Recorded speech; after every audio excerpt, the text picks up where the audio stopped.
பாத்திரம் தான் ஓட்டையா போகுது. 2 பேர் இருக்க வீடு வேலைக்கு வந்தா 100 பேர் இருக்கிற மாதிரி பார்த்து தள்ளி போடுறாங்க. பேரு தான் ராணி. 2500 ரூபாய் சம்பளத்துக்கு மாறி மாறி வேலை செய்ய வேண்டியதா இருக்கு. சம்பளத்தை சேர்த்து போட சொன்னா பாத்திரத்தை சேர்த்து போட்டுருக்காங்க. ராணி ராணி என்னமா நாளைக்கு வரும்போது 2 கட்டு கீரை வாங்கிட்டு வந்து நல்லதா பார்த்து வாங்கிட்டு வந்து. சரிமா. அதை போட்டுருங்க.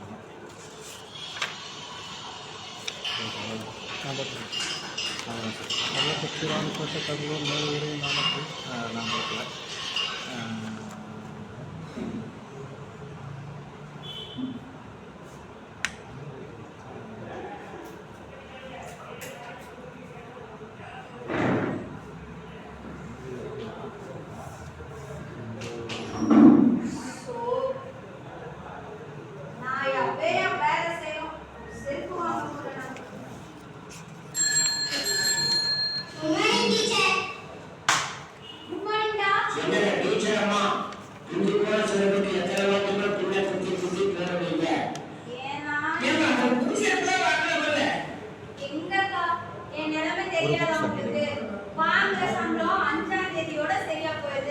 இன்னைக்கு தான் தேதி 20 ஆகுது.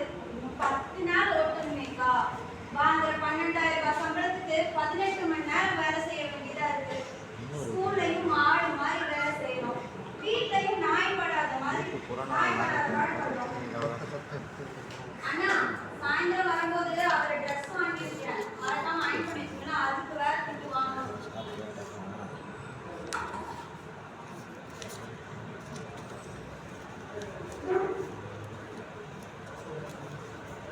லட்சுமி லட்சம் சேவை பிள்ளைகளை படிச்சு வச்சாங்க.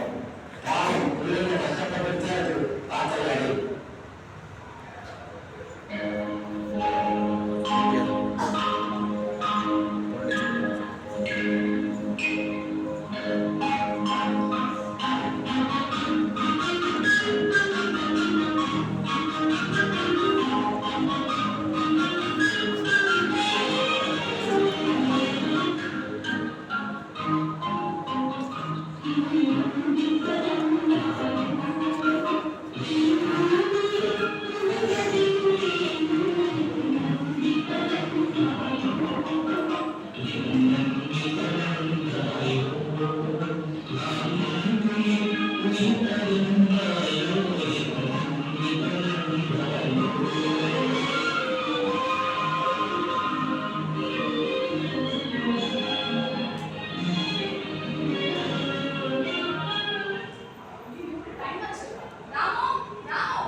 கீரை கட்டு வாங்கிட்டு வந்துட்டேம்மா.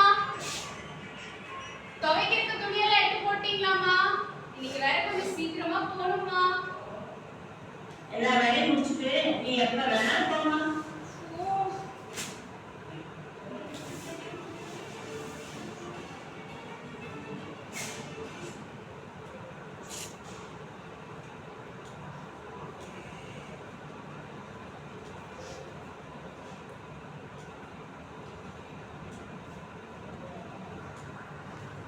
என்னைக்கு நம்ம சீக்கிரமா போலாம்னு நினைக்கிறோமோ எக்கிறோமோ அன்னைக்கு தான் எல்லா வேலையும் கொடுப்பாங்க.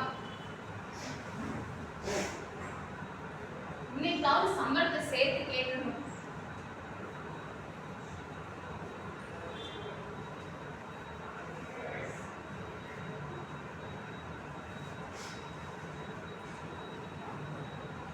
அம்மா, எல்லா வேலையும் முடிச்சிட்டேம்மா, நான் கிளம்புறேம்மா. அம்மா, இந்த மாசம் தான் சம்பளத்தை சேர்த்து கொடுங்கம்மா. 4000 ரூபாய் 5000 ரூபாய் கம்மியா யாருமே வேலைக்கு வரதில்லைம்மா. 2 பேருக்கு தான் வேலை செய்யறேன். உனக்கு எவ்வளவு சம்பளம்? அம்மா, நீங்களே யோசிச்சு பாருங்க. ஒரு நாளைக்கு 100 ரூபாய் போட்டாலும் 3000 ரூபாய் வருது. நான் வெறும் 2500 ரூபாய்க்கு எவ்வளவு வருஷமா இந்த வேலை செஞ்சுட்டு இருக்கேம்மா. சரி, தீபாவளி வந்தல 2 மாசம் சேர்த்து கொடுத்துறேன். சரிம்மா. ஏண்டி மங்களம், அந்த அம்மா நியாயமா தானே கேட்குது. இத்தனை வருஷமா நம்ம வீட்டில் வேலை செய்யுது. ஒரு 500 ரூபாய் சேர்த்து கொடுத்தா நம்ம வீட்டு இந்த காசு பணம் எல்லாமே இருக்குது. என்ன ராணி மேடம் புதுசா அக்கற என்ன பண்ணணும்னு எனக்கு தெரியும். ஒரு வேலையை பாரு. அந்த மனுஷனே குடுக்கலாம்னு நினைக்கிறாரு. இந்த அம்மாக்கு மனசு வருதா? பொம்பளைங்க தானே எதிரி. நான் மட்டும் ஒழுங்கா படிச்சிருந்தா ஏதோ ஒரு ஆபீஸ்ல மரியாதையா வேலை செஞ்சு கௌரவமா சம்பளம் வாங்கிட்டு இருந்திருப்பேன். இங்க வந்து படாத பாடுபடுறேன்.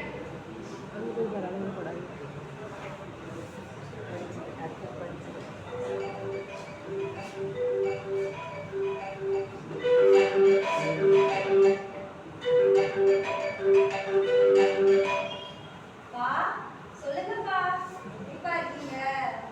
நான் நல்லா இருக்கேன் சாமி. நீ இப்படிதான் இருக்கிற. எனக்கு என்னப்பா, நான் நல்லாதான்ப்பா இருக்கேன்.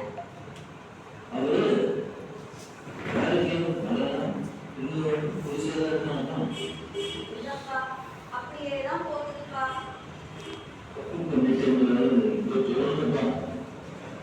பேசாம நீ ஆசைப்பட்டவனுக்கு நம்ம கட்டி வச்சிருந்தா சந்தோஷமா இருந்திருப்பேன். நம்ம ஜாதிக்கார ஆணி இருக்கணும்னு ஆசைப்பட்டு உன்னை கல்யாணம் பண்ணி கொடுத்துட்டு அவன் நம்ம ரொம்ப கஷ்டப்படுறான். பா, அப்படியெல்லாம் ஒண்ணும் இல்லப்பா, நான் நல்லாதான்ப்பா இருக்கேன். எனக்குன்னு இருக்கிறது நீங்க மட்டும்தானப்பா. நீங்க உங்க உடம்ப பாருங்கப்பா. அப்பா, எனக்கு உங்களை பார்க்கணும்னு ஆசையாதான்ப்பா இருக்கு. ஆனா ஸ்கூல்ல லீவ் தர மாட்டாங்கப்பா. அப்பா, நான் ரோட்ல இருக்கேன், வீட்டுக்கு போயிட்டு பேசணுமாப்பா? சரிப்பா. காசு மட்டும் இருந்திருந்தா நம்ம அப்பாவை நம்ம கூடவே வச்சு பார்த்துருந்துருக்கலாம். சாதி மதம் சாங்கியம்னு நம்மள சாக்கடையில தள்ளிட்டு இப்ப வந்து வருத்தப்படுறாங்க. நமக்குன்னு அழுகிறதா, பெத்தவங்களுக்குன்னு அழுகிறதா? பொம்பளைங்க வாழ்க்கை படாத பாடு.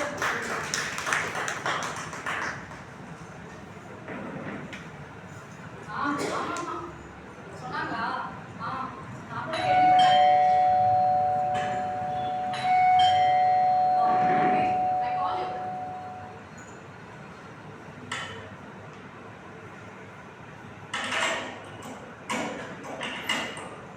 Hey, ராமுவா, ஒயிட் பாப்பா வந்தா?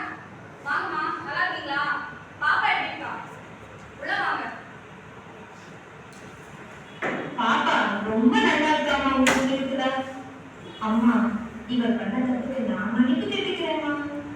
இவர மாதிரி மகராசி கிட்ட வேலை செய்வதற்கு யாரு கொடுத்து வச்சிருக்கணும். சரி, எதுக்கு வந்தீங்க? அன்னைக்கு மட்டும் இல்ல 1.5 லட்சம் ரூபாய் பணம் கொடுக்குறேன்னா என் உள்ள வாழ்க்கை என்ன போயிருக்குமா? எங்க பார்க்காம கொடுத்தீங்க மகராசி. அதெல்லாம் எல்லாரும் இப்ப சொல்லிதாமா கூட்டிட்டு வந்திருக்கேன். எல்லா விஷயமும் சொன்னாங்க. மனுஷன் மறுபடியும் வேலைக்கு வரணுங்க. ஏன்னா மறுபடியும் வேலைக்கு வரியா? நீ பண்ண காரியத்துல எனக்கு இருந்த எல்லா படவாய்ப்பும் போயிடுச்சு. வெளியே போய் என்னெல்லாம் சொல்லி வச்சிருக்க? குடிக்கிறேன், கூத்தடிக்கிறேன், பப்புல எவ்வளவு சுத்துறேன்னு. நீ கேட்டப்பெல்லாம் நான் பணம் கொடுத்தனே ராமு. என் வீட்டுல ஓட்டுறாதானே நினைச்சேன்.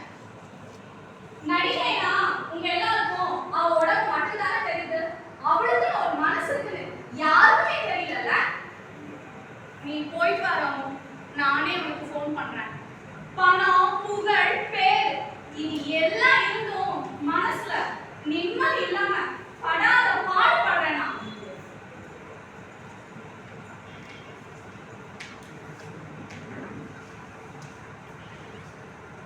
கற்ற கல்வியோ, பெற்ற வேலையோ, பதவியோ, இல்ல கிடைத்த ஆடை சுதந்திரமோ எங்களின் விடுதலை அல்ல. இந்த சமூகத்தின் பார்வையிலிருந்து